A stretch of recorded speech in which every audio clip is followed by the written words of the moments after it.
Hello, everyone. My name is Ashley. I'm with Court Reserve, and it is National Tennis Month. And we are so excited at Court Reserve today to celebrate tennis and to talk about what's new in the tennis landscape.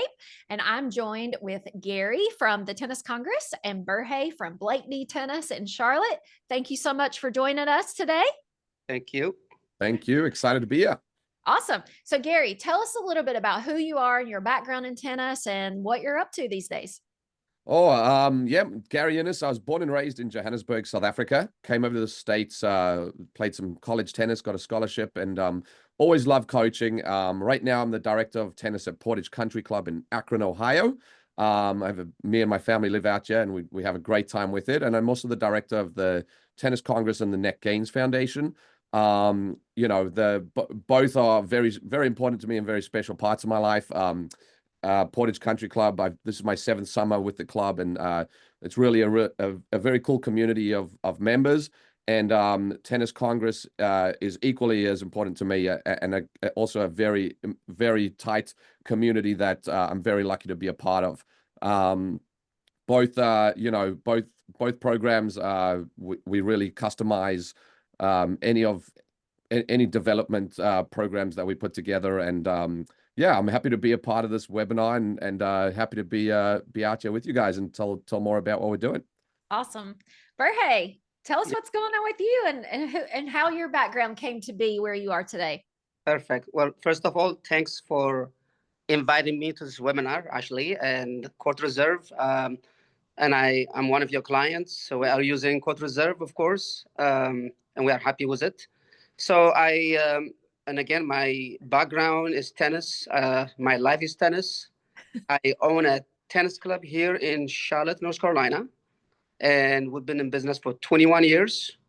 And I also own Berhe Tennis Consulting. I help other business owners or someone that wants to start a tennis business, a tennis club. But I played college tennis myself at Baylor, and ever since then, I guess I started my business in 2000. So now it's almost 25 years. The club has been here for 21 years. So that's my small glimpse of my background. All right, very good. Well, Gary, I want to start with you. Tell us a little bit about Tennis Congress. Like for a lot of the folks that are going to watch this webinar, they may play tennis, watch tennis, but like, what is Tennis Congress? So in a nutshell, Tennis Congress is an adult tennis camp, and it's kind of like going like getting away for the weekend with your friends and being surrounded by all of your favorite tennis buddies. Everybody, the focus with the Tennis Congress is adult tennis players, and the people that come out are the tennis fanatics. They've got an obsession with the game. It means more than probably just playing points and playing matches. It's a very healthy outlet for them. It's a foundation for friendship. And so when you come out to the Tennis Congress, you're surrounded by not only like-minded individuals that just love the game and want to take it to the next level, but you're also surrounded with some of the top coaches in the world. We have leaders in the industry come out and provide on-court and off-court training, and that's one of the most special things about the Congress is you go on court and you're working on your skills and drills and all of that fun stuff with some of the best coaches in the industry. And then when you get off the court, you're going into a ballroom to see presentations on singles and doubles strategy, or work with one of the fitness consultants to work on designing a fitness program for you to take home, or working with a sports psychologist to help you overcome your nerves during matches. So it's a very holistic approach to a tennis experience. And so many of our network of our athletes, they go home just really blown away. They take a lot of information back with them, and it just adds such a special feel to their tennis journey. Yeah, and I can say as a adult tennis player, I have attended as a player 2 different times now at Tennis Congress, and I love the fact before I even go, weeks ahead of time, you guys are sending me a survey of my game, what kind of player I am, what I want to work on, what my weaknesses, what my strengths are, and once I get there, you're sending me feedback as a player the entire time about what you as a coach or the coaches have experienced watching me on the court. So it is I've never seen anything like it, and I really encourage adult players. But like, it's not just about Tennis Congress, because you guys have a heart behind the nonprofit place that the Tennis Congress brings. So tell us a little bit about that as well. Yeah, so in 2020, when we couldn't do any travel or any of tennis events, we always had a philanthropic side to our mission, and that was the Net Gains Foundation. And in 2020, we converted into a full nonprofit. And the most recent project that we've launched and we're driving is the Rise project, and we're trying to help ATP and WTA players that are outside the top 150. Surround them with resources, surround them with a team, and through the Tennis Congress events, raise enough money to help surround them with these resources and with these teams. We've got such a strong network of coaches that really just love the game. A lot of them volunteer their time and offer up different resources to help these players. And you know, and then we've got this strong network of adult tennis players that also love the game, and whether they played it as a kid or whether they started later in life, most of them started later in life. They've realized that the game of tennis has just given so much back to them in their own life that they want to be a part of these journeys. And you know, we all love seeing we all love watching TV. You know, we just see Alcaraz and Sinner in the Rome final. What an exciting time! We're excited to see, you know, Roland Garros coming up next week, and we follow this game and we're passionate about it because we know how much work they're putting in. Yes. And then as you get to know the game a little bit more, you start to realize that the players that are outside that top 150 are really struggling. And I think we all kind of identify with that as adult tennis players because we kind of know what it's like to struggle. And so to try to help them offset some of that struggle, it's been really cool to see these different pockets of community come together to drive this project forward. And you know, that's what's really special to me. So I'll tell you, at the last Tennis Congress, we were at the Emilio Sanchez Academy in Naples, Florida. And I remember that evening, he was talking about the players that are playing in these 1,000 level, you know, tournaments. And when they win, even if they win, they're only winning a couple $100 sometimes, or maybe even $1,000. And just the cost of trying to make it professionally, we always think, you know, NBA and NFL, and they're making millions of dollars. And it just is such a different environment for our up and coming tennis stars. Yeah, no, it really is hard for them out there, and they're constantly making the decision, and it's scary when it gets even into the top 200 in the world, because like you say, NBA or baseball or those other sports, they're riding the team jet, and they're got the team trainers, and they've got all of that, where each tennis player is their own business, and they're really making tough decisions of, okay, how much am I going to go into the red? Do I have enough resources to take the coach with me? Do I have enough resources to spend money on some gear, or can I afford to travel to the next location? And you know, they play with that pressure of, if I don't win this, I might not have enough money to get to the next spot, or I might have to go home and find a way to make some more money to go back out. So they play with a lot of added pressure onto their shoulders, and so that's where we come in, and we hope we can do little things to help you know, take some of the stress off. One of the most recent things that came out of our time at Emilio Sanchez Academy was there were two participants, two athletes, Darlene and Mike Ashwood, who have been part of our network for a very long time. And one of the girls that was training at the academy at Emilio Sanchez, she came to one of our dinners and spoke to us, and she was out there training. So you saw she was putting in the work, and there happened to be a tournament in Bethany Beach, which is close to where they live. And they contacted me and said, hey, if she'd be interested in playing this tournament, we'd love to host her and we'd love to house her. And so that's just a very small example of how a little bit of help just goes a long way. She ended up, you know, they ended up housing her. She ended up going there, playing the tournament. And I just received yesterday a very nice write back from them about just what a difference that made, because it's a tournament she probably wouldn't have even played in, but it really helped her development. She had a result she was very happy with. And so, you know, sometimes we think it's about cutting checks for hundreds of thousands of dollars. Of course, yeah, that helps, but it does. That's not our MO. It's all just us doing a little bit to make a heavy lift seem a little bit lighter, and that's the power of the Tennis Congress. I love it. Thank you so much for sharing that.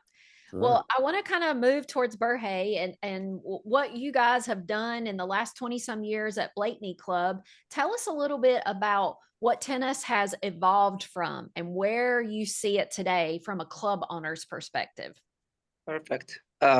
So for us, and even when I do my consulting, what I been doing was, even with our club, we are in an area that's very growing. Charlotte is like probably in the top 5 in the country right now in growth. Yeah. There's a lot of families moving in our area. There's a lot of kids. There's a lot of ladies. Even though we are surrounded by country clubs, there's a Lifetime Tennis 3 miles down the road. There's enough business to accommodate everyone. I personally, in our club, I don't have any other racket sports that everybody's doing, pickleball or padel. Not yet, or I'm not into the trend of rushing to get things done because we have a big demand on tennis. And, we do a lot of marketing on Instagram or Facebook. If I want to need more tennis players, we can just market to get more players. Or we do a lot of the new learn tennis programs Okay. that never played before. We introduce them for 7-8 weeks, and then they end up being a member. We are a private club, so they have to be a member of the club, but we give them a package to get them through the transition to get them excited to start playing tennis.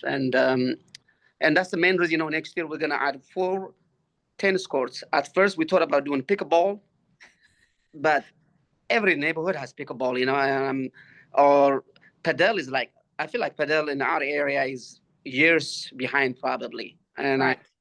so really, I'm going to stick to my original business plan and continue with our tennis and make tennis bigger, and even it's going nowhere. So Right. about that, yeah. I love that. And I know exactly where you are in Charlotte. And you are surrounded. There's clubs all over the place that you can go and be a member of. And Yeah. I've played at your facility. You have such great courts. Your community's great. You do a lot of USTA, and I love the fact that you can take an adult person who has never played tennis before and teach them and go through a program that teaches them the progression. And then what happens to that adult player after that 8 weeks? Are you encouraging them to like join a league or like USTA, or where does that go? Great question. So our goal is, we start them with the softball in the beginning, maybe orange ball, Okay. and then we transition them to green dot after 2 weeks. And by the time an 8-week program, they actually they start serving a little bit, rally a little bit. Tennis is challenging, unlike other sports, but some people like challenge. Really, they are excited. Hey, I'm getting better. I'm getting the exercise that I need. I feel great. I'm meeting people. So it is our job really to get them excited and teach them, educate them what tennis is a lifetime sport. Yes. My dad played all the way up to age 85, and but really that's the motive behind it, really. Yeah, for sure. So have you seen the continuation of young kids, of their parents putting kids in, maybe you guys have summer camps or, tennis programs for juniors? Talk to us a little bit about where you're seeing kids and juniors these days in like your area. Perfect. So luckily, tennis in Charlotte is huge. Like Atlanta area is very big in tennis. Charlotte is one of those cities that is high school tennis is huge. So kids want to play high school tennis, middle school tennis. And then we have a bunch of kids, they want to play college tennis. So we have a high performance junior program here. And so again, as an owner, also as a tennis coach, it's my job really to educate those kids and give them some taste of it. They through summer camps, or we're doing an after school tennis program, and they're happy, they're learning, and they're going to continue. And it's our job really to keep them on the game. Absolutely. And, we've seen, I think, since COVID, years of, our kids being inside, hooked on video games and not moving and not being athletic. And so just getting kids outside and in the sunlight and, Yeah, active again. I Like I agree. didn't grow up with video games, but they're everywhere. You're right. A lot of distractions. Yes, for sure. All Exactly. right. So I want to kind of move now that we've got some ground for where we are, for both of you to kind of, let's just have some conversation about some of the biggest shifts that you've really seen in tennis coaching methodology over the last 5 years. Yeah, I'll kick it off. You know, I think one of the, and you've seen, you're seeing a bit of a tennis boom right now. And I know it kind of was launched with 2020 with COVID, where tennis really was one of the safest things to play. But it started happening a bit before that, where with the coaching methodology being a little bit more live play and get everybody playing as fast as possible. Like I love that program you have for adults, like orange ball, green ball, and in 8 weeks you're playing tennis. Where I've been coaching tennis in country clubs and academies and all sorts of different spaces, and you've started to see that push over the last couple of years, where it's like a little bit less about technique and more about, hey, can we get you playing as fast as possible, which I think has been so healthy for tennis, because there's so much addiction to technique. And don't get me wrong, it's technique's super important. It prevents injuries. We all want to look very graceful and smooth when we play. And if you want to hit shots certain ways, you should obviously study good technique. But above that, I before that I would see people taking lessons for years and years and years, and it's a hard journey, tennis. And there's even on the professional tour, there's a lot of quirky little technical issues. But if we can get people playing the game, and that's not just adults, that's kids too. Feel like that's what's helping the game grow, because before it used to be so lesson based, and now we're starting to see this big push. You're seeing USTA leagues grow. You're seeing more people on court enjoying social games, which I think has been really healthy for the tennis industry. It's swung one way, where it was almost like you saw just like live ball and like that big push to get people playing as quick as possible, and sometimes the technique took the back seat. But it seems like right now there's a bit of both, and I think that's a really cool space for the tennis world to be in, because I've never seen like a group of kids like on a soccer team and they're like, no, we only practice and then we go home. We just do Right. foot skills, headers, and then we're out of here. We never play matches, where you see that a lot in tennis. So I'm excited to see the journey that it's going on, as we find that balance between we're playing matches, we're getting people playing as quick as possible, and learning the technique along the way while we're enjoying that time together. Anything to add, Berhe, about the methodology, what you've seen maybe change or Yes, get better? I think Gary said it perfectly, but same as I see with the juniors, we start with a red ball or the orange ball. The game, again, the idea of playing is huge. Instead of spending too much time lesson after a lesson, make it so expensive. I see them, I see people, learning faster now. And the game is a little bit shorter now, even with the juniors, play to 4 games. Or adults, the third set is a tie break with a USD and all that stuff. I like those small changes, or sometimes we're doing no ads.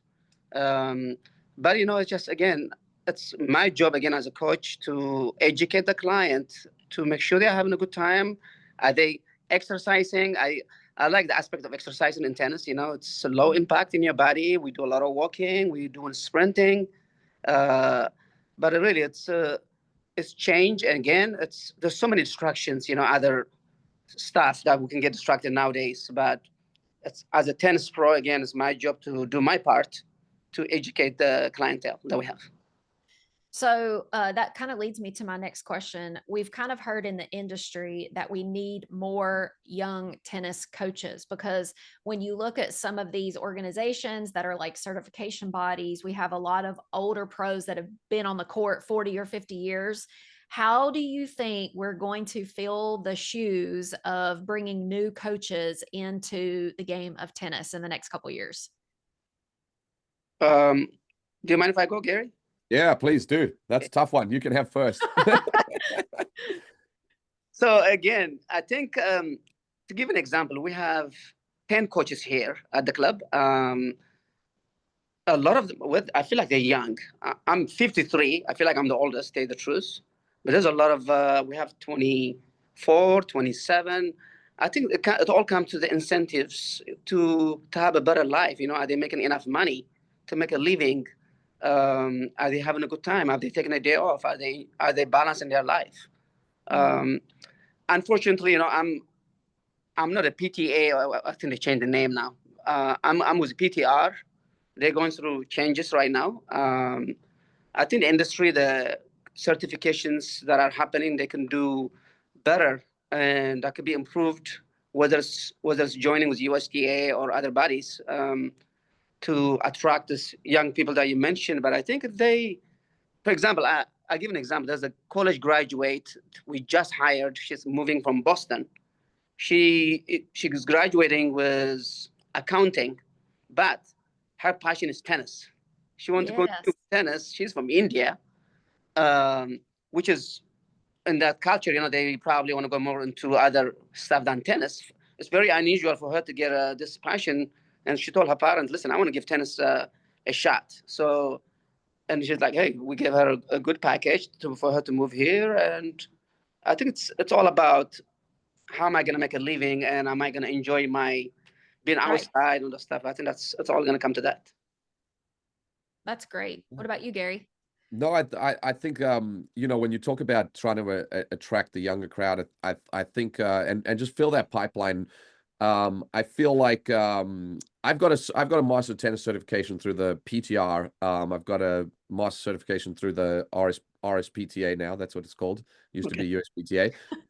And so I've gone through the education pathways in both bodies, right? And I think they do a great job, but I think that it could be a little cleaner, and it could be a little bit easier to navigate, because I think it can be a little bit confusing. And there should be some incentive for them to continue to pursue this continued ed. I think a lot of the coaches that when I go to those, they're great networking, because it's just like the Tennis Congress, you're kind of surrounded by these like-minded coaches. Some coaches will lean on their playing career and say, hey, I played at a certain level, therefore I surely am just amazing. Where the stuff that I really got out of it was really, I did the junior development master tennis, and this different ages, what you should be focusing on, and how you should be breaking things down. There's so many things that you need to be doing to be constantly learning, and some guys are doing it behind the scenes. They might be reading articles, they might be doing research, and they may not have the certifications that show their accolades, but I think to fill this pipeline, because there is a bit of a void. I think there needs to be, number one, we need to map out a progression for them, because it's kind of logical that you go, you're an assistant pro, you work your way up, you kind of earn your stripes, you become a director, and then where does it go from there? I haven't seen too many directors of tennis kind of take a jump into like a general manager role, maybe of a tennis facility, but let's talk about a country club. What is the tennis industry doing to give that education when you do talk about continued ed? And I know they're doing some things in that space, but I think when you show these young college kids that tennis coaching is a really great way of life, because it is tough if you don't if you don't love coaching. It's tough. It's long days. You're on the court, and then when you get off the court, you've got emails and phone calls and text messages and all sorts of other organizational things to do. And that's where you get into this tough seat where, like, you're a director of tennis and you love being on the court, but there's so much off court that administrative stuff pulls you off. And so if we can make that pathway a little bit more appealing, and also keep pushing the innovation, now you've got social media, the influencers and all the people that are doing amazing stuff and broadening their reach. Now you used to only kind of touch your community, but now your community is way bigger, because you could be giving tennis tips on Instagram, you could have your YouTube channel, and you could really have a tight-knit community. And I think that maybe the older crowd, which I feel like I fall into now anyway, as I say that, because I don't fully, we don't always understand what the changes are in the technology and what's available. So I think that's got to be spelled out a little bit better to help fill that pipeline with these younger coaches. So I want you both to think, if you could wave your magic wand and kind of change anything in the tennis landscape, what would it be? Oh, Berhe, you want to take it? You want to take that one? Can you Yeah. repeat that? Go So ahead. if you had a magic wand, Berhe, and you could change one thing about the current tennis landscape, what would it be? I guess for me, I guess the first thing that comes to my mind is, as a business, stick to your game plan. I see a lot of clubs, they change just quick. When something is, I'm gonna try this, I'm gonna try this. Um, I think sticking to your business plan, sticking to your passion as a tennis club, and ride it instead of, hey, I'm not into the fast money making aspect of my mind. I'm more into the long term. I'm here. I look at the club, do I plan to sell it? Maybe not. Maybe my kids wanna take it over one day. Right. And that's the only thing I can think of is, I think we need to stick to our guts and say, hey, tennis. But then, like Agassi or those guys, they're going to pick a ball, doing this thing. Okay. But I think in general, I think USTA is trying really hard to help us, even clubs, to whether it's improving facilities or giving incentives to the coaches. So I can see that growing, they're going to do much better. That's awesome. Yeah. What about you, I Gary? think with my magic wand, I would want to create more of that culture of working together. I think it's an individual sport that maybe turns into individual kind of behaviors. You see, you see, you go to different neighborhoods and maybe that coach doesn't like that coach, and those club members don't like those club members. And, it seems to be a problem on all the levels. You've got the fights between ITF and, ATP and WTA and I don't know all the intricacies of it, but, even within the coaching world, you've got two different organizations that are educating people, and it's fine that we have those. I have no problem with that, but I feel like we could grow this game so much more if if you just looked at your little circle, your little community, and you said, hey, there's 3 neighboring clubs around me. What can we do to grow the game together instead of fight against each other? Because I think that takes people out of the game. And that's also a little bit what's special about the Tennis Congress, not to bring the light back to that, but you've got these amazing coaches. It's obviously much easier to be, a prophet and passionate about the game and ambassador for it when you're going to a neutral location and you're not doing it in your neighborhood. But I think that's why we start to see a little bit of people sliding into those different, whether it's coaches or players sliding it away from tennis into different things, because there's maybe just that, it's us against them, where we should all be kind of playing together. It's a community thing. A lot of us don't walk into the same room because we all have different interests and different ways of life, but tennis is something we all do together. And so I'd love to break down some of those walls with my magic wand.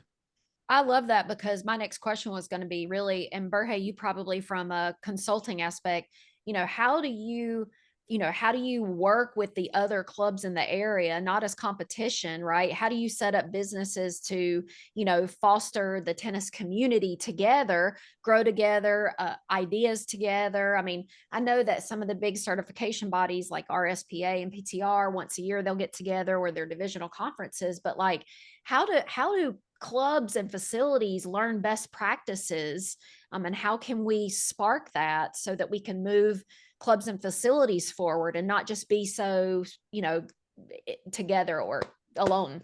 Hey, great question. Actually, Gary kind of answered it a little bit. I wish it was more united, even here in Charlotte, when I'm a private club. So there's a lot of country clubs. Everybody's just in their own bubble. Mm-hmm. Yeah. I wish there was maybe this is something they're not aware of it, but I wish there was one joint, whatever you call it. But I wish there was one more united, like you said. Yes. A day, a lunch, a dinner, a happy hour. Yeah, absolutely. Yeah.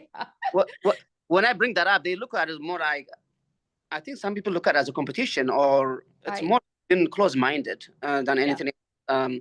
I think, hey, maybe CourtReserve would be the one that you're reuniting and do this kind of webinars. Yeah.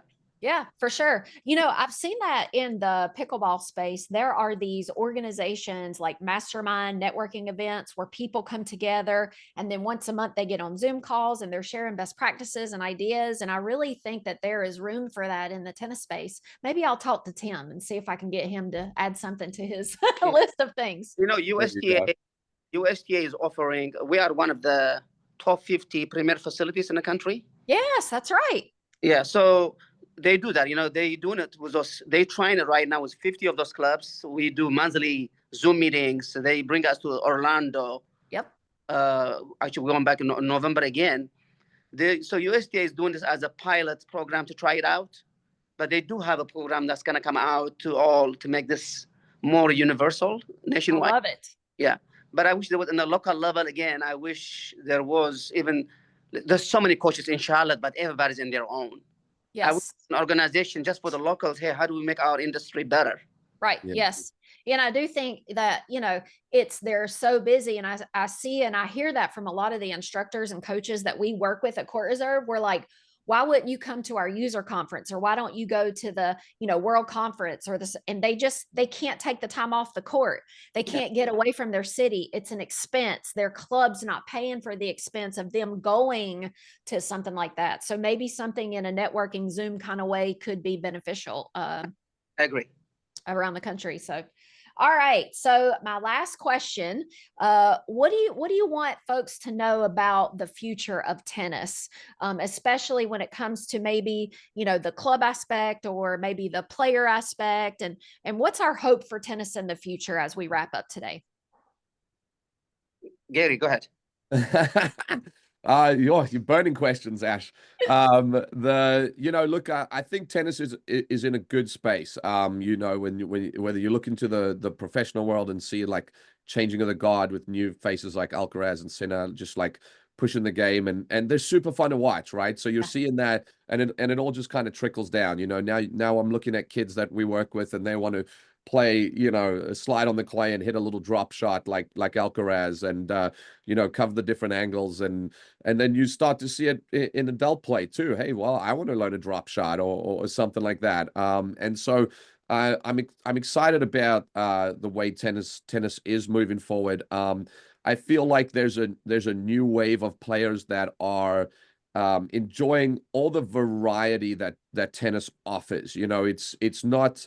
Tennis is not this exclusive sport so much anymore. It's not exclusive to like, hey, you've got to be really good or you don't play at all. You know, you've got like people doing amazing work with like cardio tennis, where it's like, hey, I don't have the best serve, but I love getting a good workout and I love being out there with my friends of all sorts of different levels. And so that's such an innovative way to teach, where, you know, you're, as a coach, I always say you're a community builder. You're the driver of the bus that everybody gets on to go play tennis, and they're all from different walks of life. So finding those ways for you know, different people to come together and play tennis has been awesome. You're seeing it with different racket sports, and I think those other racket sports complement tennis because they might be easier to learn right out the gate.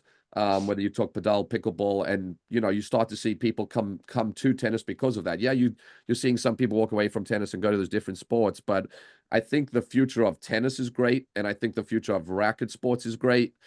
You know, furthermore, you're seeing great Americans, and you know, we're based in America, so like you're seeing amazing. There's so many girls in the top 100.